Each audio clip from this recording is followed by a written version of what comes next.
आप देख रहे हैं प्राइम टीवी, सच साहस सरोकार। नमस्कार, स्वागत है आपका प्राइम टीवी में और मैं हूं आपके साथ स्वप्निल यादव। वक्त हो चला है बड़ी खबरों का, तो रुक करते हैं खबरों की ओर।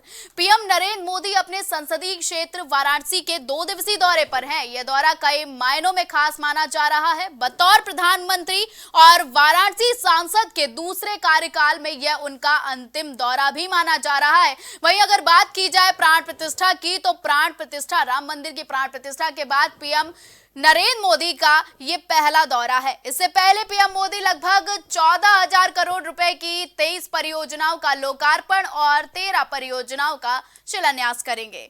तो आज का दौरा बेहद खास होने वाला है। पीएम नरेंद्र मोदी वाराणसी पहुंच गए हैं और काशी की जनता से भेंट भी किया है। वहीं उनका राम में भव्य स्वागत भी जनता ने किया है।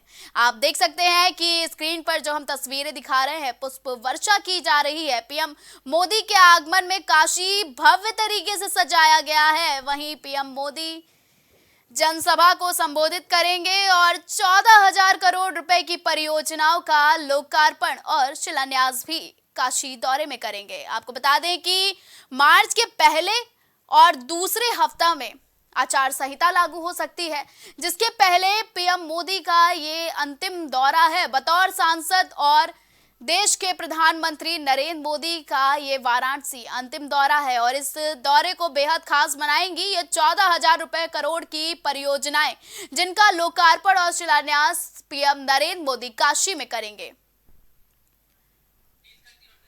आपको बता दें कि काशी में प्रधानमंत्री नरेंद्र मोदी की सौगात जनता को मिलने वाली है। ऐसे में जनता ने भी राम मंदिर की प्राण प्रतिष्ठा के बाद आए पीएम नरेंद्र मोदी का राम में भव्य स्वागत किया है।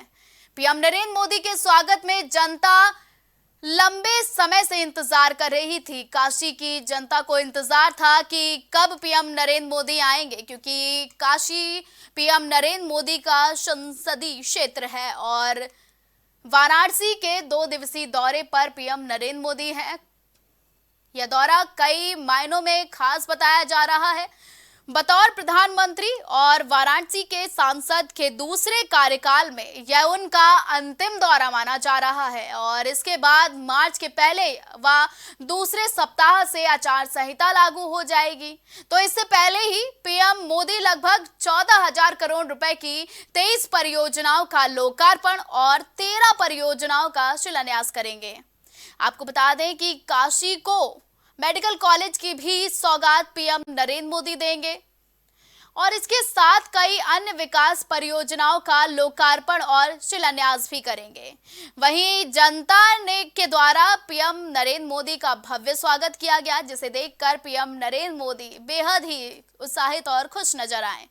आप देख सकते हैं स्क्रीन पर हम तस्वीरें दिखा रहे हैं कि पीएम मोदी का एक तरफ काफिला निकल रहा है तो दूसरी तरफ जनता जो पलके बिछाए पीएम नरेंद्र मोदी की राहों में इंतजार कर रही थी, पलके बिछाए उनकी राहों में जो जनता, काशी की जनता इंतजार कर रही थी, वो इंतजार आपने देख सकते हैं कि स्क्रीन पर जो हम तस्वीरें दिखा रहे हैं, लगातार पुष्प वर्षा कर पीएम नरेंद्र मोदी का काशी की जनता स्वागत कर रही है। ज्यादा जानकारी के लिए हमारे साथ शैलेंद्र सिंह हमसे फोन लाइन पर जुड़ चुके हैं। शैलेंद्र, काशी दौरा है पीएम नरेंद्र मोदी का, तो ऐसे में क्या कुछ सौगात मिलने वाली है काशी की जनता को? बताते चले जिस तरीके से प्रधानमंत्री का ये 43वां जो दौरा है, इसको लेकर काशी वासियों में खासा उत्साह देखने को मिला है। इसके साथ साथ अगर बातें की जाए तो जिस तरीके से रात्रि में जब प्रधानमंत्री लाल बहादुर शास्त्री एयरपोर्ट से बरेका के लिए जब BLW के लिए जब निकले तो 6 ऐसे स्पॉट थे जहां पे स्वागत के लिए अलग अलग क्षेत्र के विधायक अपने अपने समर्थकों के साथ और जनता के साथ, जनता का जो जमावड़ा था पुष्पों से पूरी वर्षा की गई, गुलाब की पंखुड़ियां तक उड़ाई गई वहां पे और जो जोश था और मोदी के नारों के साथ था और 400 पार की सीटों के जो दावे जो थे समर्थकों के साथ साथ उत्साहित भीड़ ने ये कहते हुए बताया, क्योंकि प्रधानमंत्री जब भी वाराणसी में आते हैं चूंकि और इसके साथ साथ बात किया तो काशी वासियों से काफी इनका लगाव रहा है और इस बार जो इनका जो एक अगर बातें की जाए 2024 का ये एक अंतिम दौरा है, तो इसमें अगर बातें की जाए तो काफी लोगों के अंदर एक उत्साह है। 14,000 करोड़ से ऊपर की जो लोकार्पण और उसके बाद योजनाओं की जो बातें की जाए तो वो काशी वासियों को मिलने वाली अमूल प्लांट जैसे जो तमाम जो है यहाँ पे इंडस्ट्रियल की बात की जाए, स्टेडियम की बातें की जाए, और इसके साथ साथ बात किया तो काशी से उस तरीके का लगाव है पीएम नरेंद्र मोदी का कि रात्रि में फ्लाईओवर के ऊपर भी इन्होंने चलकर निरीक्षण किया मुख्यमंत्री के साथ जो है, और वहाँ का हाल जाना कि किस तरीके से यहाँ पर डेवलप हो रहा है, किस तरीके से विकास कार्य है। क्योंकि अब 2024 का जो चुनाव जो है वो वाराणसी मॉडल के तर्ज पे होगा, और वाराणसी के ऊपर कोई उंगली उठाए और विकास कार्यों पर कोई सवालिया निशान लगा तो ये एक पूरी प्राथमिकता थी कि जो भी विकास को जो डेवलप जो है वाराणसी में उसमें कोई काम अधूरा ना रह जाए, कोई उंगली उठाने का आरोप प्रतिरोध का कोई दौर ना रह जाए।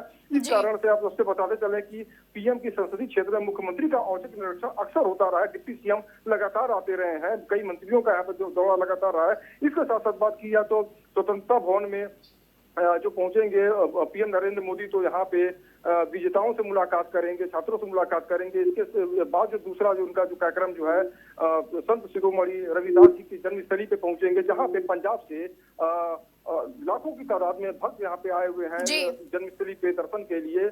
तो वहाँ पे प्रधानमंत्री का कार्यक्रम है, और इसके साथ साथ अगर बातें की जाए तो ये कार्यक्रम एक बहुत महत्वपूर्ण रहा है, क्योंकि पंजाब में जो वोटर्स की जो बातें की जाए तो प्रधानमंत्री इस जन्मस्थली को, संत शिरोमणि की जन्मस्थली को हमेशा डेवलप के लिए पूरा प्रयासरत रहे हैं कि कहीं से कोई कमी ना रह जाए। चूंकि इसका सीधा संदेश पंजाब से कनेक्ट होता है, पंजाब से बहुत बड़ी जो संख्या जो है ये लगातार यहाँ पे आती है दर्शन करने के लिए, वर्षों वर्षों से लोग यहाँ पे आते हैं दर्शन करने के लिए, तो कोई कमी ना रह जाए। तो वहाँ पहुंचना एक अपने आप में 2024 से भी मायने निकाले जा सकते हैं। इसके बाद तीसरा जो कार्यक्रम जो इनका जो सबसे महत्वपूर्ण जो कार्यक्रम है, जहाँ पे वाराणसी समेत अगल बगल के जो करीब कई मंडलों के जो लोग पहुंचे, करीब वो 1 लाख से ज्यादा की भीड़ वहाँ पहुंचेगी करखियाओं में, जहाँ पे वो एक अपना भाषण भी व्यक्त करेंगे। और ये माना जा रहा है कि काशी के लिए 2024 से पहले जो आगामी जो 2 चरण जो इन्होंने जो जीते हैं प्रधानमंत्री कार्यकाल में, ये अंतिम यहाँ पे इनकी अभी यात्रा है। क्योंकि 2024 के बाद जो रिजल्ट आएंगे वो एक दूसरे विषय होंगे, जो तीसरा कार्यकाल होगा अगर जीतते हैं प्रधानमंत्री। पर अगर जो दूसरा जो कार्यकाल है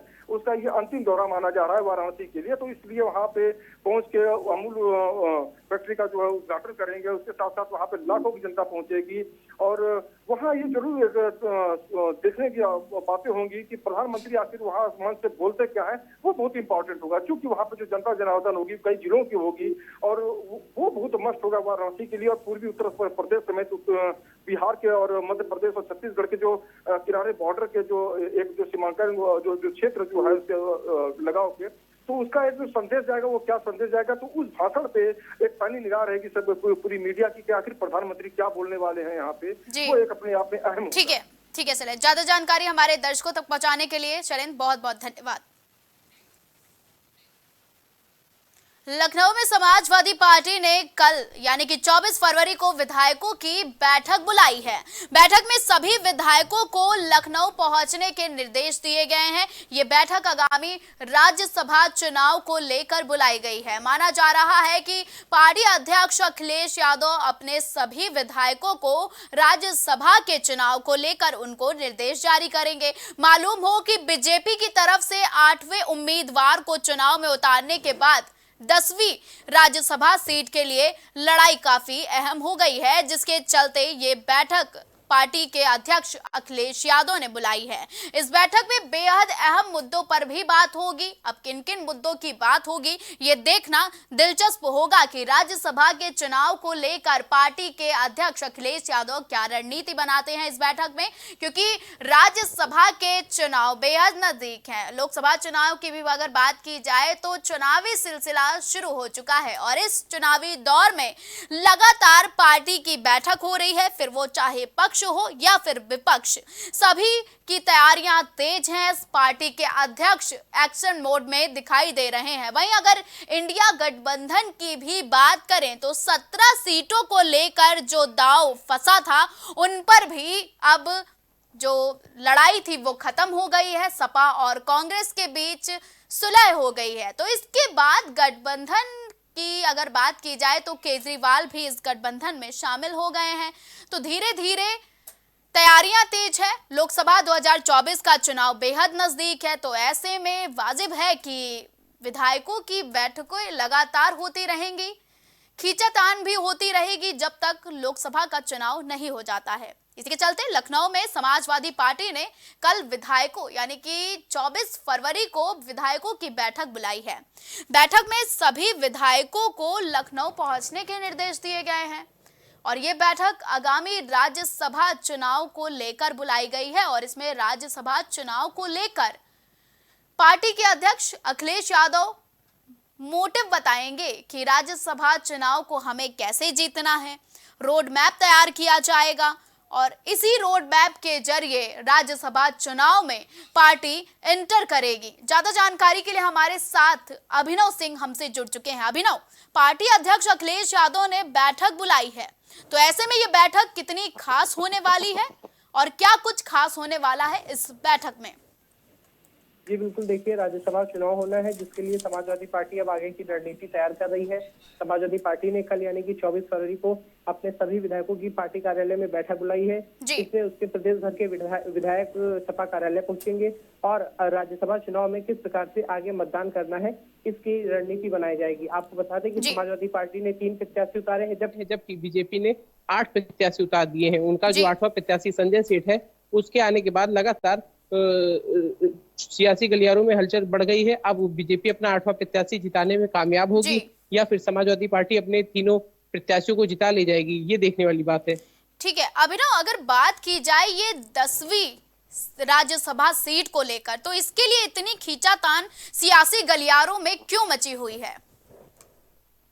जी बिल्कुल, देखिए ये समाजवादी पार्टी को वोट चाहिए जो कि उसके पास भी सपा कांग्रेस मिला के भी कुछ कम पड़ जाएंगे अगर आरएलडी का उसे साथ नहीं मिल रहा, क्योंकि अब इसके पहले आरएलडी उसके साथ थी।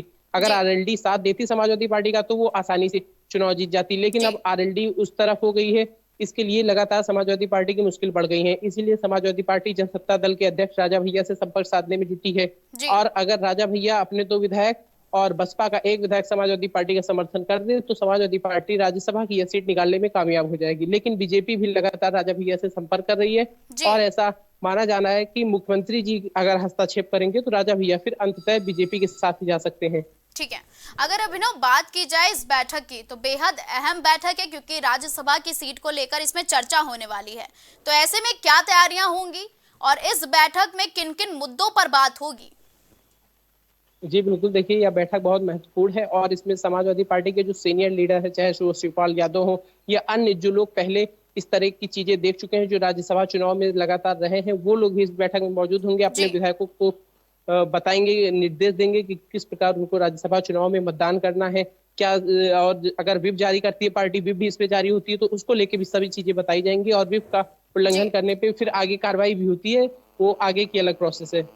ठीक है, ज्यादा जानकारी हमारे दर्शकों तक पहुंचाने के लिए अभिनव बहुत बहुत धन्यवाद।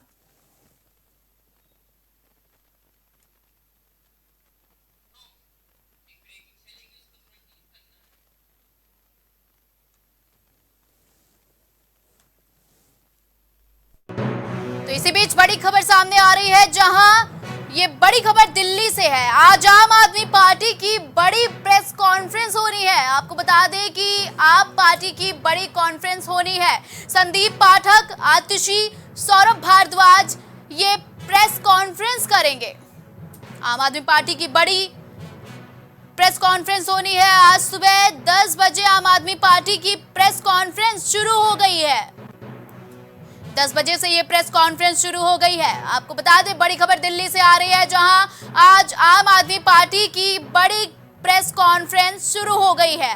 संदीप पाठक, आतिशी, सौरभ भारद्वाज इस प्रेस कॉन्फ्रेंस में मौजूद रहे हैं। आपको बता दें कि संदीप पाठक, आतिशी और इस प्रेस कॉन्फ्रेंस में मौजूद है। आज सुबह 10 बजे आम आदमी पार्टी की प्रेस कॉन्फ्रेंस शुरू हो गई है। ये बड़ी खबर दिल्ली से आ रही है, जहां लोकसभा 2024 के चुनाव को लेकर ये बड़ी प्रेस कॉन्फ्रेंस की गई है। प्रत्याशियों की सीट को लेकर भी बड़ी प्रेस कॉन्फ्रेंस की गई है। इस प्रेस कॉन्फ्रेंस में संदीप पाठक, आतिशी और सौरभ भारद्वाज भी शामिल हैं। आपको बता दें कि सुबह 10 बजे से आम आदमी पार्टी की ये प्रेस कॉन्फ्रेंस शुरू हो चुकी है। ये बड़ी खबर दिल्ली से आ रही है, जहां आम आदमी पार्टी की बड़ी प्रेस कॉन्फ्रेंस शुरू हो गई है और इस प्रेस कॉन्फ्रेंस में लोकसभा 24 के चुनाव, प्रत्याशियों की लिस्ट और अन्य मुद्दों पर आम आदमी पार्टी प्रेस कॉन्फ्रेंस करेगी।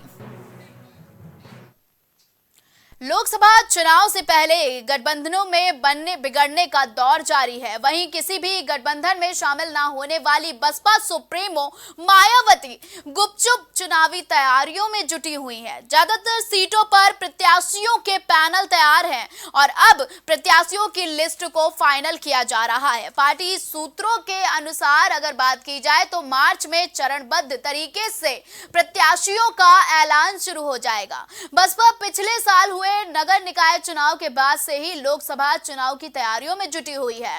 पार्टी संगठन को जमीनी स्तर पर मजबूत बनाने के लिए बूथ कमेटियों और सेक्टर कमेटियों का गठन किया गया है और यह काम पूरा होने के बाद हर सेक्टर में कैडर बैठकें होंगी और अब दो सेक्टर पर एक बैठक हो रही है। तो आपको बता दें कि चुनावी दौर शुरू है और ऐसे में बसपा की तैयारियां भी तेज हैं। लोकसभा 2000 चुनाव को लेकर, आगामी चुनाव को लेकर मायावती का जो गुपचुप तैयारी करने का तरीका है, ये बेहद अहम है। अगले महीने से प्रत्याशियों की लिस्ट भी जारी हो सकती है। तो लोकसभा चुनाव की तैयारियों में बीएसपी अब जुट गई है। ज्यादा जानकारी के लिए हमारे साथ हमारे सहयोगी राजेश जुड़ चुके हैं। राजेश, लोकसभा चुनाव की तैयारियां चल रही हैं और बड़े गुपचुप तरीके से मायावती ये तैयारी कर रही हैं, तो ऐसे मायावती का रोल क्या होने वाला है?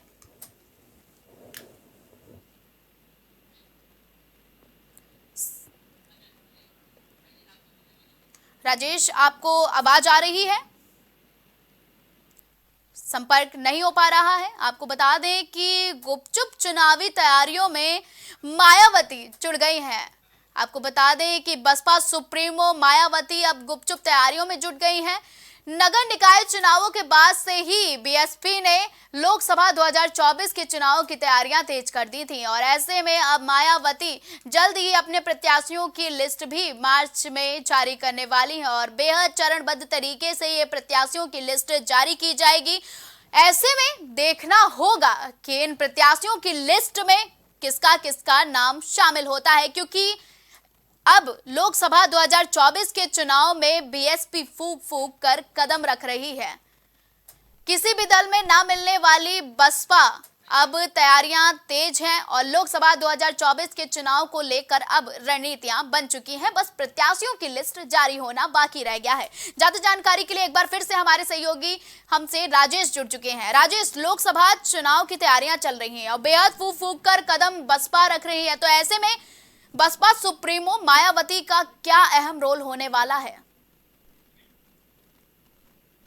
लोकसभा चुनाव की तो बिल्कुल बात सही है कि लोकसभा चुनाव की तैयारियां चुनाव और उसमें बीएसपी जो है लोकसभा चुनाव से पहले अपने गठबंधनों को मतलब मजबूत करने की कोशिश में लगी हुई है। वही आपको एक चीज और बता दें कि जो बसपा सुप्रीमो मायावती है गुपचुप तरीके से तैयारियों में जुटी हुई है। ज्यादातर सीटों पर प्रत्याशियों के पैनल तैयार कर रही हैं और अब प्रत्याशियों की लिस्ट को फाइनल किया जा रहा है। दूसरी चीज आपको बता दें कि मार्च में चरणबद्ध तरीके से प्रत्याशियों का ऐलान किया जाएगा। बसपा सुप्रीमो जो पिछले साल हुए लोकसभा चुनाव की तैयारियों में जुटी हुई थी।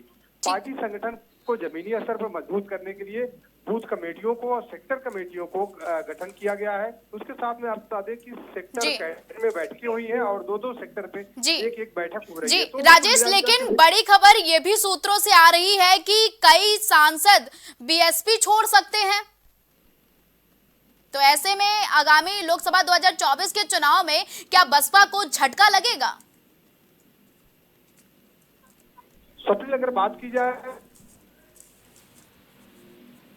जो बिल्कुल जाहिर सी बात है कि पार्टियों में जो भी सभी पार्टियों में जो भी नेता है, तो जब चुनाव आता है तो वो इधर से उधर अपना पाला बदलने की कोशिश करते हैं। ठीक है, ज्यादा जानकारी हमारे दर्शकों तक पहुंचाने के लिए राजेश बहुत बहुत धन्यवाद।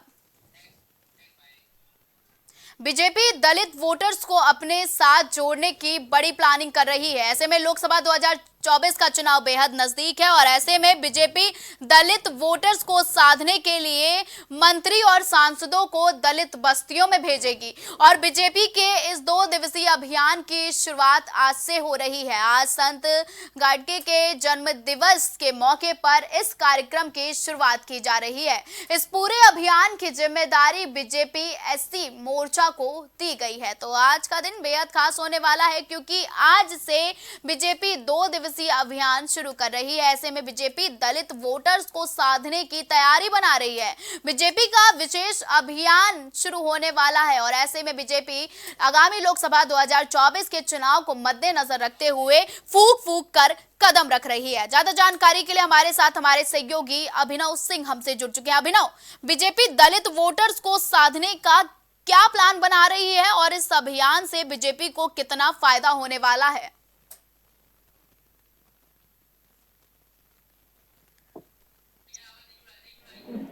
अभिनव, आपको आवाज आ रही है? फिलहाल संपर्क नहीं हो पा रहा है।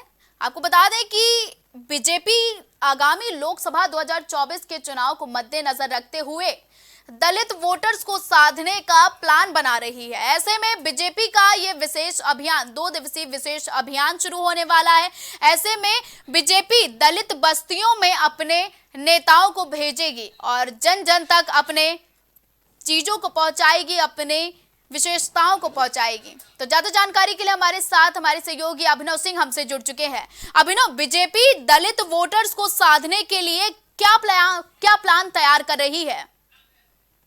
जी बिल्कुल, देखिए ये भारतीय जनता पार्टी दलित वोटरों को साधने के लिए, उनको अपने पाले में लाने के लिए एक विशेष अभियान शुरू कर रही है जो आज और कल चलेगा। 2 दिवसीय एक विशेष कार्यक्रम है जिसकी जिम्मेदारी बीजेपी के एससी मोर्चा को दी गई है।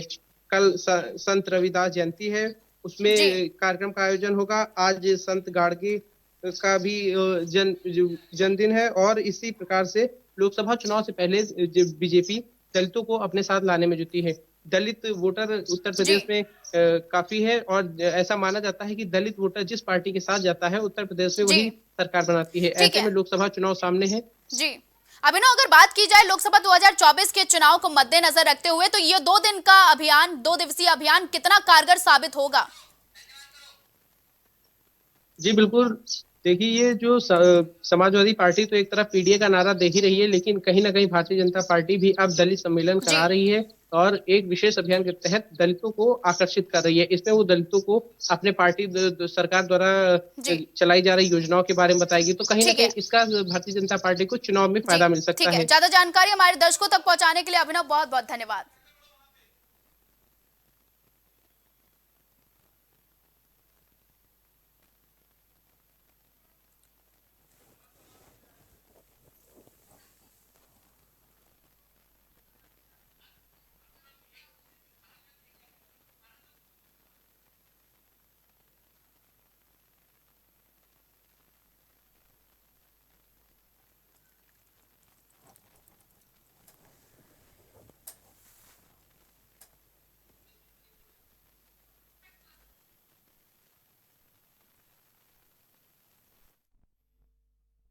से अभिनंदन करता हूं, स्वागत करता हूं।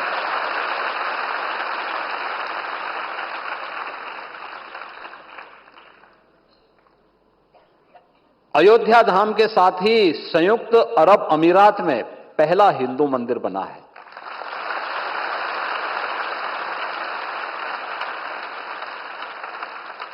अभी गत सप्ताह ही आदरणीय प्रधानमंत्री जी उस मंदिर, उन्हीं की प्रेरणा से वो मंदिर बना है, उन्हीं के प्रयास से बना है और उसका भी लोकार्पण करके काशी में पधारे हैं। काशी तो मंदिरों का ही शहर है। अब काशी की आभा वैश्विक मंच पर किस रूप में सांस्कृतिक रूप से बुलंद हो रही है। संयुक्त अरब अमीरात में अबू धाबी में बना हुआ मंदिर भी इसका एक नया उदाहरण है। इसलिए भी मैं आप सबकी ओर से, प्रदेशवासियों की ओर से उनका अभिनंदन और आभार व्यक्त करता हूं। पिछले 10 वर्ष में काशी एक नए कलेवर के रूप में दुनिया के सामने आई है। अपनी आध्यात्मिक और सांस्कृतिक पहचान को बनाए रखते हुए काशी एक नए रूप में आई है। आपने देखा होगा कल रात्रि को 11 बजे भी काशीवासियों के एक लोकप्रिय सांसद के रूप में सड़क पर पहली बार आपने प्रधानमंत्री को देखा होगा कि सड़क पर अपने संसदीय क्षेत्र में रह करके एक एक विकास कार्य का अवलोकन करते हुए कार्य की उपयोगिता को लेकर के रात्रि को 11 बजे जब दुनिया सोती है तब प्रधानमंत्री जी जग करके आप सबके हित के लिए किस रूप में कार्य कर रहे थे, या रात्रि को 11 बजे आपने रात्रि को देखा होगा। और इस दौरान भी एक राजनेता जनमानस का विश्वास अर्जित कर सकता है। विकास पहली बार देश के जनप्रतिनिधियों के सामने एक उदाहरण कि सांसद खेलकूद प्रतियोगिता भी होनी है, सांसद सांस्कृतिक कार्यक्रम की प्रतियोगिता भी होनी है, संस्कृत वेद की प्रतियोगिता भी होनी है और साथ साथ फोटोग्राफी की भी प्रतियोगिता होनी है, क्योंकि फोटो बहुत कुछ कह देता है। ये सभी प्रकार की प्रतियोगिताओं को समेटे हुए आज अपना मार्गदर्शन प्रदान करने के लिए स्वयं प्रधानमंत्री जी का आशीर्वाद यहां पर हम सबको प्राप्त हो रहा है। इस अवसर पर मंच पर उपस्थित हैं भारतीय जनता पार्टी के प्रदेश अध्यक्ष और विधान परिषद के माननीय सदस्य चौधरी भूपेंद्र सिंह जी, काशी विश्वनाथ न्यास परिषद के अध्यक्ष प्रोफेसर नागेंद्र पांडे जी, काशी विद्वत परिषद के अध्यक्ष प्रोफेसर वशिष्ठ त्रिपाठी जी, प्रदेश सरकार के मेरे साथ सहयोगी मंत्रीगण श्री रविंद्र जायसवाल जी, श्री दयाशंकर मिश्र दयालु जी, माननीय विधायक डॉक्टर नीलकंठ तिवारी जी और माननीय विधायक श्री सौरभ श्रीवास्तव जी, उपस्थित काशी के हमारे सभी विद्वज्जन, नौजवान साथियों, में इस पूरे कार्यक्रम को सचमुच बहुत ही प्रेरणादायी अवसर है।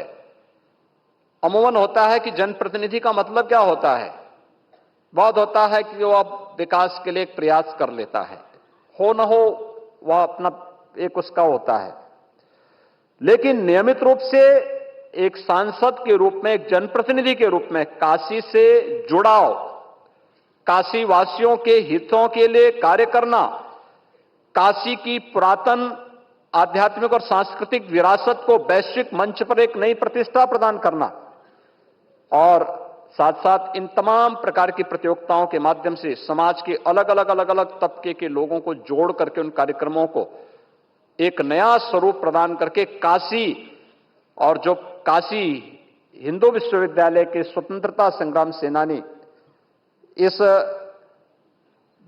सभागार में हम एकत्र हैं, तो सरदेव मालवीय जी की इस विरासत को सर्व विद्या की राजधानी काशी होगी, तो यह कार्यक्रम भी उसी का एक मूर्त रूप है जिसमें आज आदरणीय प्रधानमंत्री जी का सानिध्य प्राप्त हो रहा है। मैं इस अवसर पर आदरणीय प्रधानमंत्री जी का एक बार फिर से आप सभी काशीवासियों की ओर से, प्रदेशवासियों की ओर से, प्रदेश को भी और काशी को भी अपनी तमाम व्यस्तताओं के बावजूद, देश की, दुनिया की तमाम व्यस्तताओं के बावजूद निरंतर अपना सानिध्य और आशीर्वाद प्रदान करने के लिए हृदय से आभार व्यक्त करते हुए हृदय से अभिनंदन और स्वागत करता हूं। धन्यवाद। जय हिंद। बहुत बहुत आभार माननीय मुख्यमंत्री जी। और अब 3 चरणों में हुई काशी सांसद ज्ञान प्रतियोगिता, जिनमें 2 लाख से अधिक प्रतिभागियों ने भाग लिया था, 5 आयु वर्ग में ये प्रतियोगिता थी, उसके विजयी टीमों को मैं पुरस्कृत करने का माननीय प्रधानमंत्री जी से सादर अनुरोध करती हूं कि इन्हें पुरस्कृत कर अपना आशीर्वाद प्रदान करें। टीम 1 में ओम सिंह, नैतिक मौर्य और शुभम मौर्य। माननीय प्रधानमंत्री जी से अनुरोध इन्हें पुरस्कृत करने का।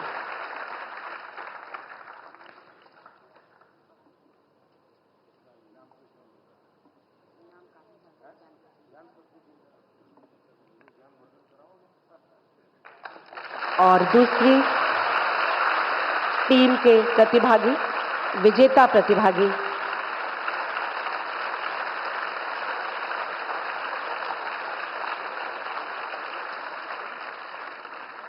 अनन्य जायसवाल,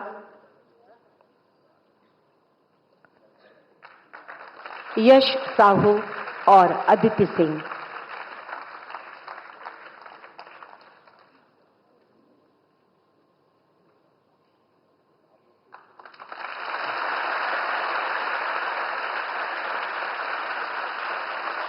ये 8th और 7th क्लास के बच्चे। इनके बाद दिव्यांशु, सांकृत, सानिध्य और श्रीकृति मिश्रा। ये थी टीम 3। जनरल ग्रुप से चौथी टीम के प्रतिभागी हैं प्रदीप कुमार बिंद, श्याम यादव और प्रतिमा वर्मा।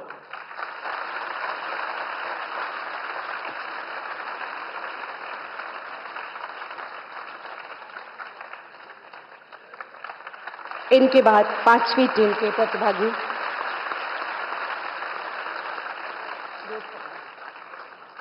वेद प्रकाश मौर्य, हर्ष कुमार शर्मा और प्रियांशु पांडे।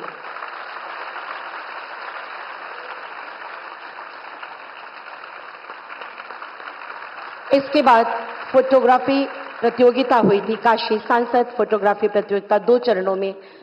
समर्ती काशी थीम थी। 6000 से ज्यादा प्रतिभागी थे, जिनमें विजयी रहे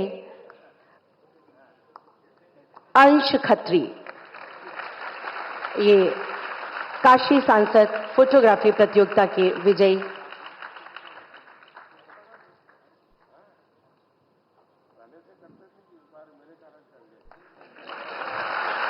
सबसे संवाद भी करते माननीय प्रधानमंत्री जी। इनके बाद मार्जित भास्कर गुप्ता। मार्जित भास्कर गुप्ता।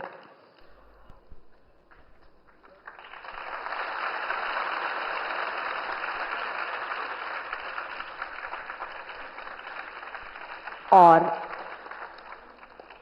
इनके बाद शरद के नागर साहब।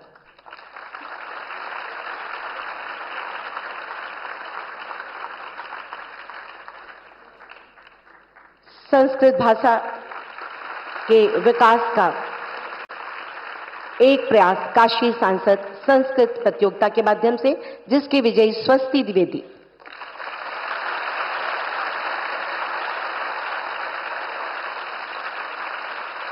ये विजेता रही स्वस्ति द्विवेदी।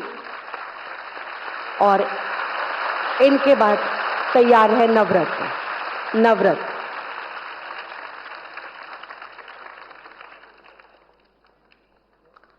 नवरत्न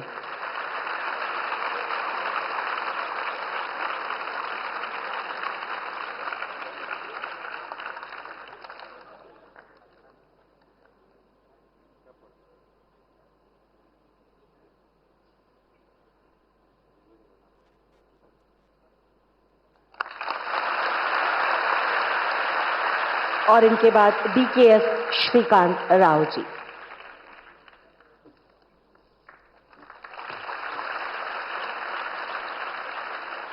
श्री काशी विश्वनाथ मंदिर न्यास की ओर से संस्कृत शिक्षा के संवर्धन के लिए जो छात्रवृत्ति दिलाई गई है, उसके सांकेतिक रूप से वितरण के लिए मैं माननीय प्रधानमंत्री से पुनः अनुरोध करती हूं। आशुतोष पति त्रिपाठी जी को चेक प्रदान करने का अनुरोध।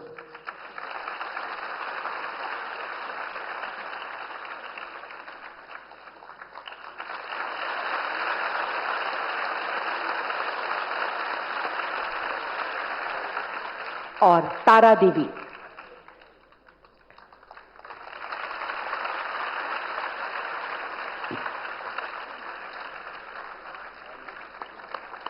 और इनके बाद शिखा मिश्रा। छात्रवृत्ति के अलावा छात्रों को, टीचर्स को पुस्तकों का भी वितरण किया जाता है, जिनमें सांकेतिक रूप से वितरण के लिए श्रेष्ठा को आमंत्रित करती हूं कि वो आए और आशीर्वाद प्राप्त करें माननीय प्रधानमंत्री जी से। श्रेष्ठा, इनके बाद सृष्टि उपाध्याय। सृष्टि उपाध्याय और श्री आनंद कुमार जैन जी, अध्यापक।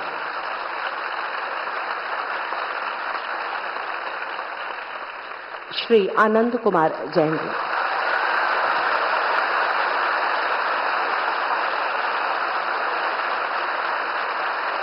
दो यूनिफॉर्म बच्चों को प्रदान करने का अनुरोध, जिनमें नवीन तिवारी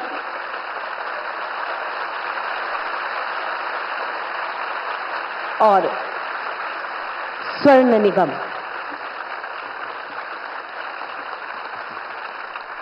इसी के साथ सांगीतिक वाद्यों का एक सेट प्रदान करेंगे माननीय प्रधानमंत्री जी, जिसके लिए मैं डॉक्टर पवन कुमार शुक्ला जी और उनके छात्र मृदुल दीक्षित को आमंत्रित करती हूं। आशीर्वाद स्वरूप माननीय प्रधानमंत्री जी के कर कमलों से वाद्य यंत्रों का ये सेट, जिसमें हारमोनियम, ढोलक, एक जोड़ी तबला और खंजड़ी।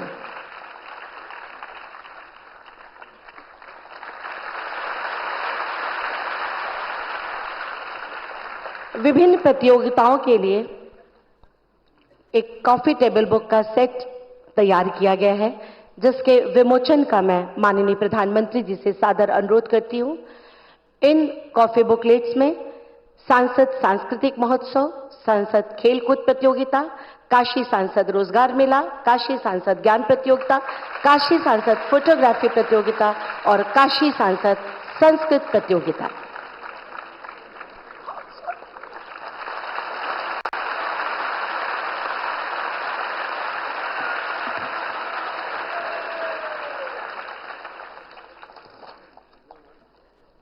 वाराणसी स्मार्ट सिटी और टाइम्स ऑफ इंडिया के द्वारा काशी से संबंधित एक कॉफी टेबल बुक बनाई गई है, जिनके विमोचन के लिए मैं माननीय प्रधानमंत्री जी से पुनः अनुरोध करती हूं कि इन दोनों कॉफी टेबल बुक का भी विमोचन अपने कर कमलों से करने की कृपा करें।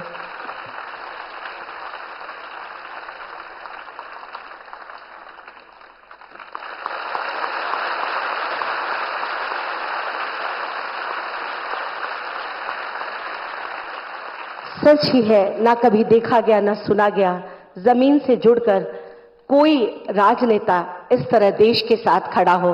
बहुत जोरदार तालियों के अभिवादन के साथ माननीय प्रधानमंत्री जी से सादर अनुरोध करती हूं कि आज हम सबको अपना आशीर्वाद प्रदान करें, हमारा मार्ग प्रशस्त करें। भारत माता की।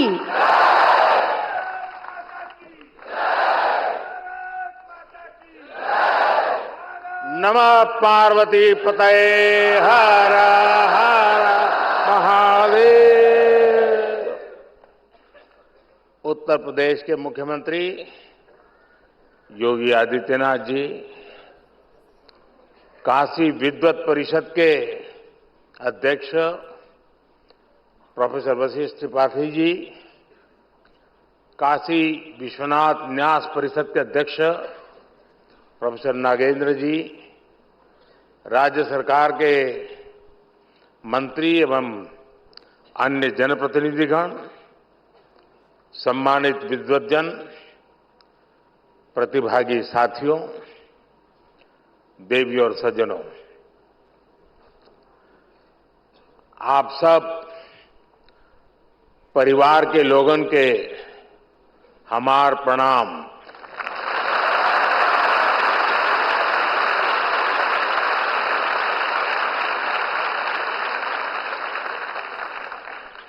महामना के इस प्रांगण में आप सब विद्वानों और विशेषकर युवा विद्वानों के बीच आकर ज्ञान की गंगा में डुबकी लगाने जैसा अनुभव हो रहा है। जो काशी कालातीत है,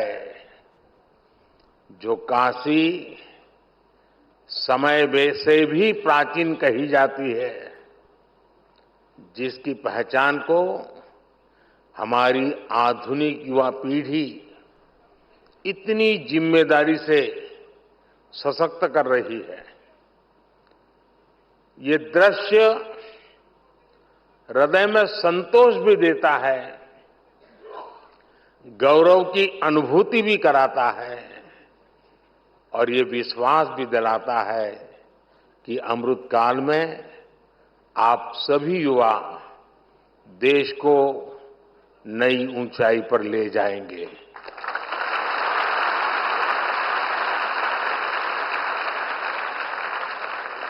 और काशी तो सर्व विद्या की राजधानी है।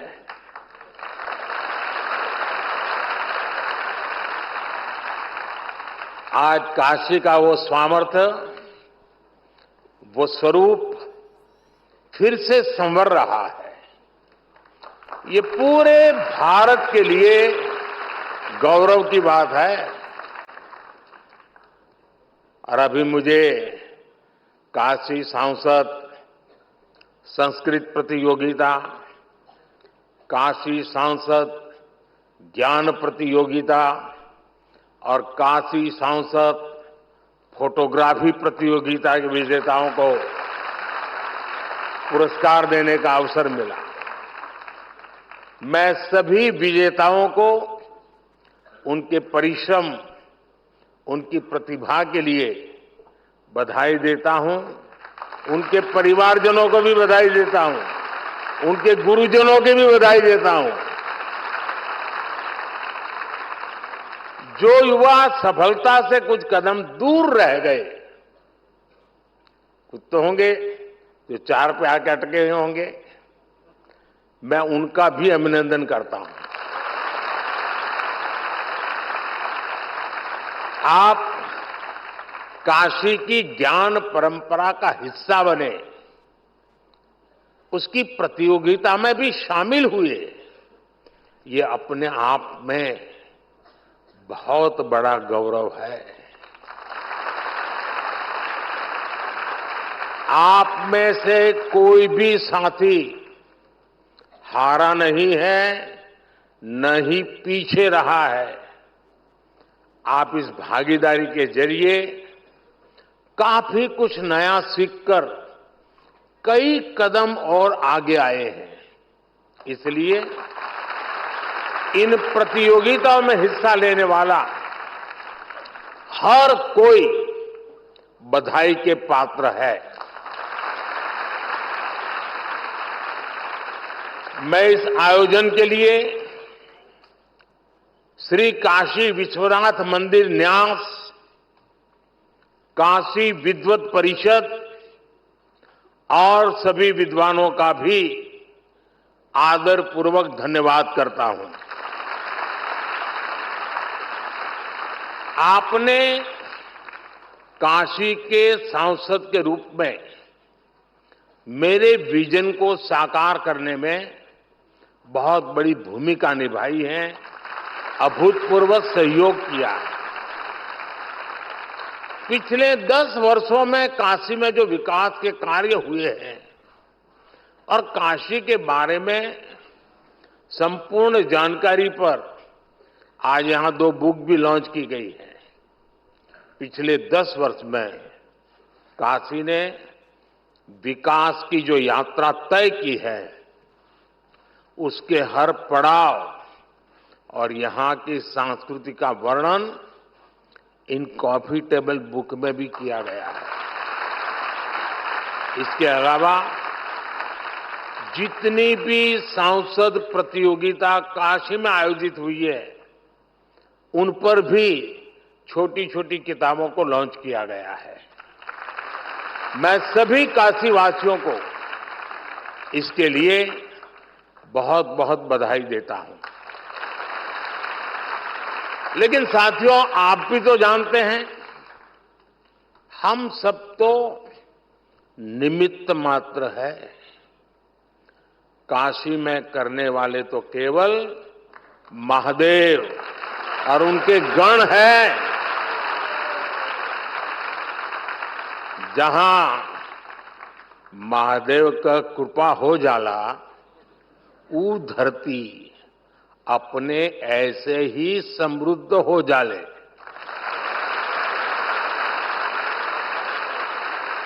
इस समय महादेव को अति आनंदमय है, खूब प्रसन्न है महादेव।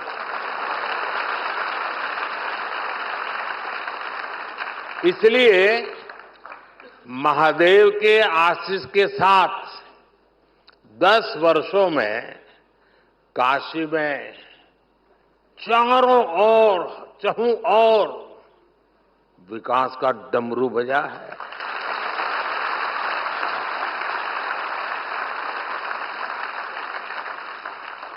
आज एक बार फिर काशी के हमारे परिवार के लोगों के लिए करोड़ों रुपया की योजना का लोकार्पण होता है। शिवरात्रि और रंग भरी एकादशी पहले काशी में आज विकास का उत्सव मने जाता है। अभी मंच पर आने से पहले मैं काशी सांसद फोटोग्राफी प्रतियोगिता की गैलरी देख रहा था। 10 वर्षों में विकास की गंगा ने काशी को सींचा है। काशी कितनी तेजी से बदली है, ये आप सभी ने साक्षात देखा है। मैं सही बोल रहा हूं ना? तो आप बताएं तो पता चले भाई, सचमुच में जो कह रहा हूं सही है? बदला है, संतोष है। लेकिन जो छोटे छोटे बच्चे हैं उन्होंने तो पहले वाली काशी देखी ही नहीं होगी। उनको तो आम बात बढ़िया काशी दिख रही होगी। यही मेरी काशी का सामर्थ्य है और यही काशी के लोगों का सम्मान है। यही महादेव की कृपा की ताकत है।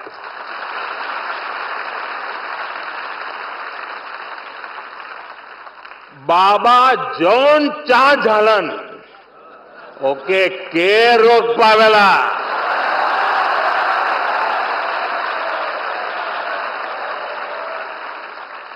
यही लिए बनारस में जब भी कुछ सब होला लोग हाथ उठा के बोलन नमः पार्वती पतये हर हर महादेव। साथियों, काशी केवल हमारी आस्था का तीर्थ ही नहीं है, ये भारत की शाश्वत चेतना का जागृत केंद्र है।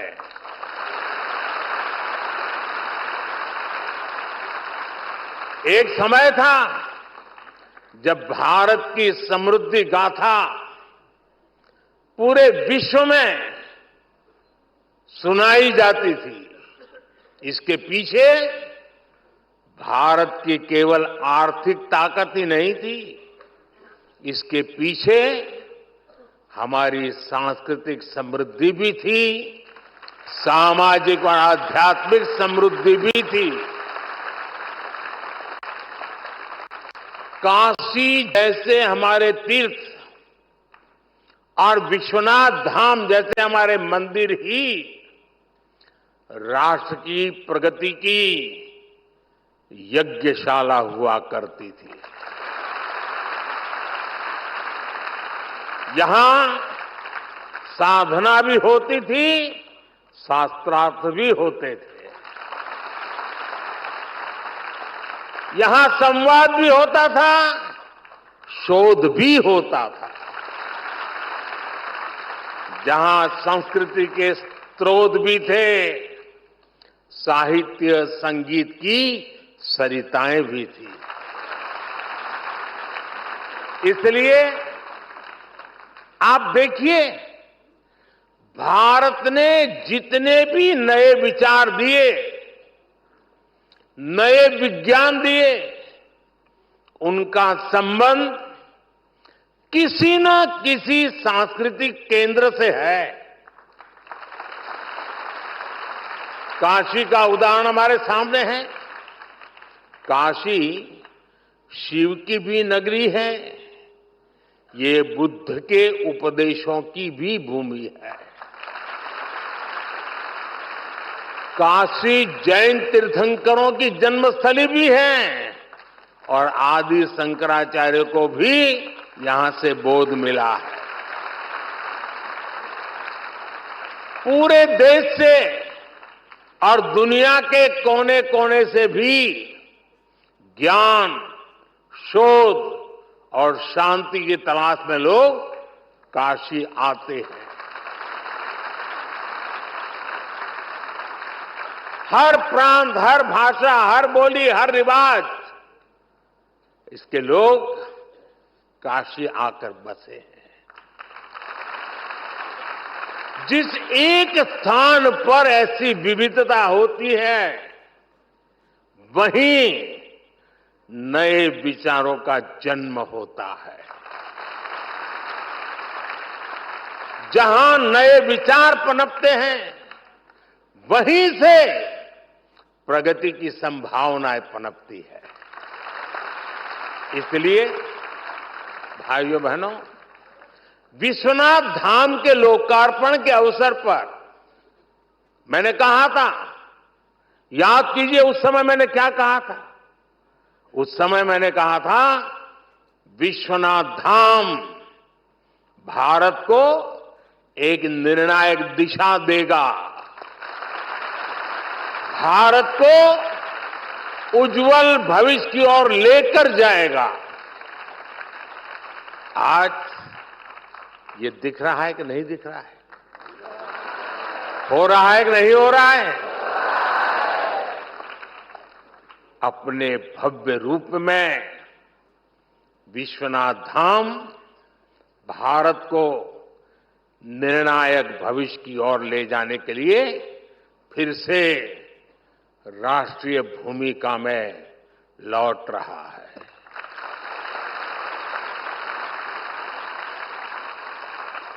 विश्वनाथ धाम परिसर में आज देश भर के विद्वानों की विद्वत संगोष्ठियां हो रही हैं। विश्वनाथ मंदिर न्याय शास्त्रार्थ की परंपरा को भी पुनर्जीवित कर रहा है। काशी में शास्त्रीय स्वरों के साथ साथ शास्त्रार्थ के संवाद भी गूंज रहे हैं। इससे देश भर के विद्वानों में विचारों का आदान प्रदान बढ़ेगा। इससे प्राचीन ज्ञान का संरक्षण होगा, नए विचारों का सृजन भी होगा।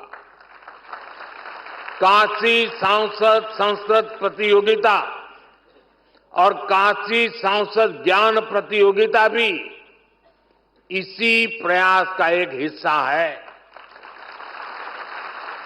संस्कृत पढ़ने वाले हजारों युवाओं को किताबें, कपड़े और जरूरी संसाधनों के साथ साथ स्कॉलरशिप भी उपलब्ध कराई जा रही है। शिक्षकों को भी सहायता दी जा रही है। यही नहीं, काशी तमिल संगमम और गंगा पुष्करलू महोत्सव जैसे एक भारत श्रेष्ठ भारत के अभियानों का भी विश्वनाथ धाम हिस्सा बना है। आदिवासी सांस्कृतिक आयोजन के जरिए आस्था के इस केंद्र से सामाजिक समावेश के संकल्प को ताकत मिल रही है। काशी के विद्वानों द्वारा, विद्वत परिषद द्वारा प्राचीन ज्ञान पर आधुनिक विज्ञान की दृष्टि से नए शोध भी किए जा रहे हैं। मुझे बताया गया है कि जल्द ही मंदिर न्यास शहर के कई स्थानों पर निःशुल्क भोजन की व्यवस्था भी शुरू करने जा रहा है। मंदिर ये सुनिश्चित करेगा कि मां अन्नपूर्णा की नगरी में कोई भूखा नहीं रहेगा।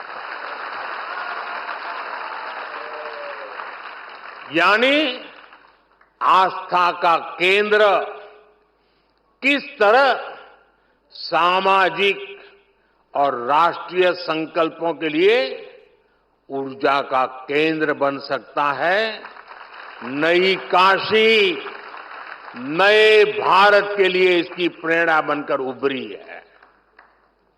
मैं आशा करता हूं कि यहां से निकले युवा पूरे विश्व में भारतीय ज्ञान परंपरा और संस्कृति के ध्वजवाहक बनेंगे। बाबा विश्वनाथ की ये धरती विश्व कल्याण के संकल्प का साक्षी भूमि बनी। साथियों, हमारे ज्ञान, विज्ञान और आध्यात्म के उत्थान में जिन भाषाओं का सबसे बड़ा योगदान रहा है, संस्कृत उनमें सबसे प्रमुख है। भारत एक विचार है, संस्कृत उसकी प्रमुख अभिव्यक्ति है। भारत एक यात्रा है, संस्कृत उसके इतिहास का प्रमुख अध्याय है। भारत विविधता में एकता की भूमि है, संस्कृत उसका उद्गम है। इसलिए हमारे यहां कहा भी गया है, भारतस्य प्रतिष्ठे, भारतस्य प्रतिष्ठे दुवे संस्कृतम संस्कृतिस्थता, अर्थात भारत की प्रतिष्ठा में संस्कृत की बड़ी भूमिका है। एक समय था जब हमारे देश में संस्कृत ही वैज्ञानिक शोध की भाषा होती थी और शास्त्रीय बोध की भी भाषा संस्कृत होती थी। एस्ट्रोनॉमी में सूर्य सिद्धांत जैसे ग्रंथ हो, गणित में आर्यभट्टीय और लीलावती हो, मेडिकल साइंस में चरक और सुश्रुत संहिता हो या बृहत संहिता जैसे ग्रंथ हो, ये सब संस्कृत में ही लिखे गए थे। इसके साथ ही साहित्य, संगीत और कलाओं की कितनी विधाएं भी संस्कृत भाषा से ही पैदा हुई है। इन्हीं विधाओं से भारत को पहचान मिली है। जिन वेदों का पाठ काशी में होता है, वही वेद पाठ उसी संस्कृत में हमें कांची में सुनाई देना पड़ता है। ये एक भारत श्रेष्ठ भारत के वो शाश्वत स्वर हैं, जिन्होंने हजारों वर्षों से भारत को राष्ट्र के रूप में एक बनाए रखा है। साथियों, आज काशी को खबरों का सिलसिला लगातार जारी रहेगा। देश और दुनिया की तमाम बड़ी और अहम खबरों के लिए आप देखते रहें प्राइम टीवी। कुछ भाव पुष्प। आप देख रहे हैं प्राइम टीवी, सच साहस सरोकार। प्रधानमंत्री श्री नरेंद्र मोदी का संकल्प है कि देश का हर नागरिक पोषित, सशक्त और समर्थ बने। जब पूरा विश्व इस सदी की सबसे बड़ी महामारी कोविड-19 से जूझ रहा था, उस दौरान प्रधानमंत्री श्री नरेंद्र मोदी जी के नेतृत्व में भारत सरकार ने प्रधानमंत्री गरीब कल्याण अन्न योजना का संचालन कर देश के गरीबों की खाद्य सुरक्षा सुनिश्चित की। इसी संवेदनशीलता को जारी रखते हुए आज 80 करोड़ से भी ज्यादा लोगों को मुफ्त अनाज दिया जा रहा है। सभी को अनाज, पोषित समाज।